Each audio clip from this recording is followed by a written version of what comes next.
Welcome to Coffee Theology's video series, Language 101. In this video, we're going to be looking at parts of speech, specifically parts of speech in Latin. Now, I know as soon as I say parts of speech, it's kind of like, no, that sounds like grammar. That sounds like school. It sounds like homework, and I don't want to do it. And your brain's like, why am I even watching this?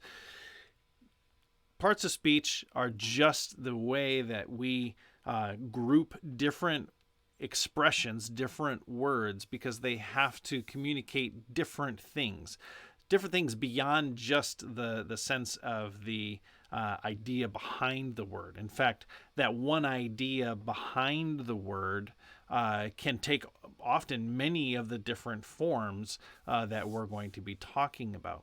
And that's why they're called parts of speech, because one idea can still come across and still be used as a noun, as a verb, as an adjective, and different things like that. They often are coming from the same stem. Now, what are the Latin parts of speech?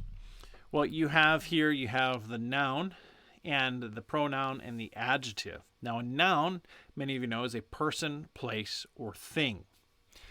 And so when we talked earlier about a tree in the first video, that is a noun. It is a thing. So when I have the idea in my head of a thing and I got to come up with a term for that thing and I say that is a noun. And it could be a person, it could be a place, it could be an item that I'm looking at, whether it's the screen in front of me, the camera, the lights, whatever. Those are nouns.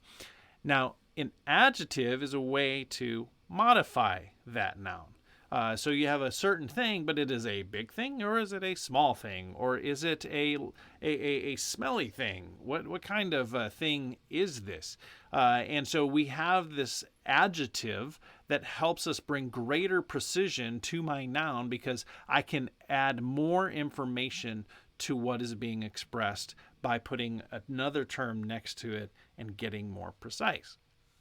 A pronoun is a word that replaces a noun. So I don't have to keep saying tree and the tree. He climbed the tree and the tree was very rough and the tree was full of leaves and the tree had many branches. And so the tree, I don't want to keep saying tree over and over and over again.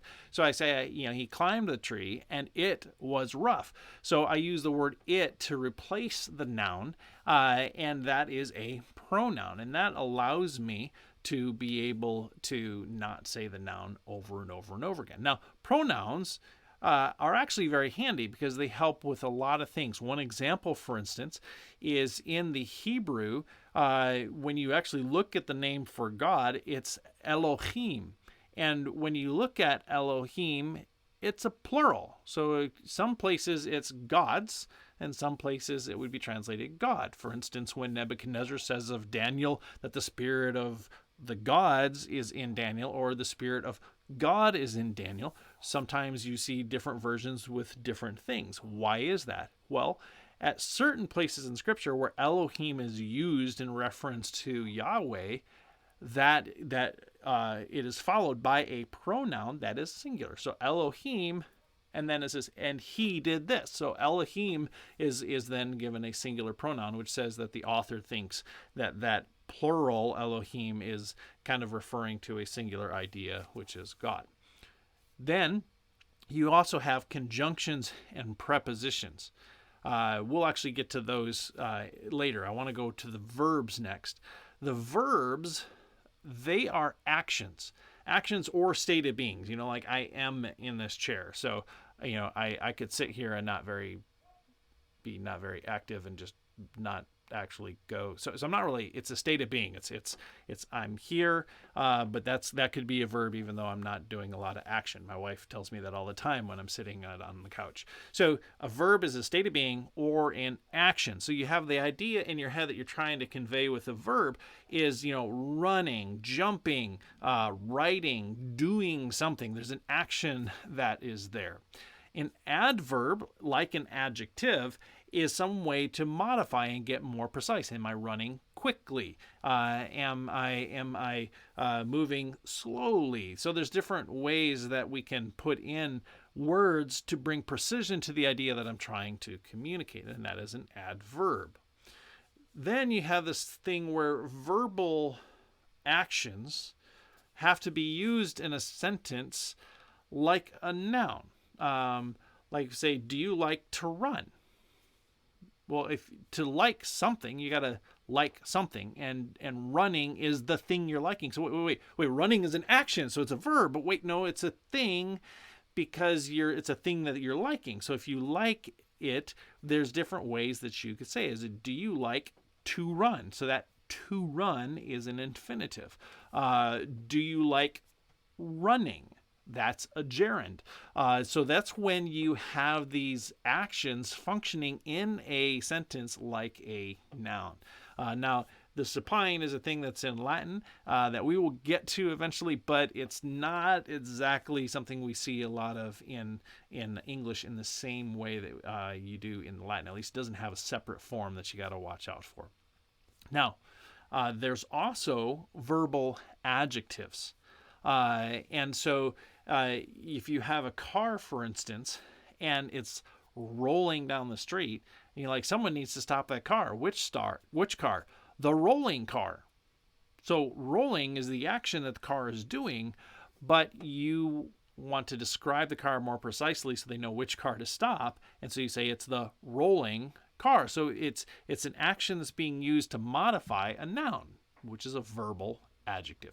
And so that is where you're going to see a participle or a gerundive. And that's in Latin that you would see those different forms. Now, gerunds and gerundivs are very similar. Participles and gerunds are very similar. Sometimes very hard to distinguish. The biggest way to distinguish is whether it's being used as an adjective or as a noun in the sentence. And that's where these words, that you can get one stem, one idea, like run. I can say, I'm going to go on a run. Run is a noun. It is a running car as being used as an adjective.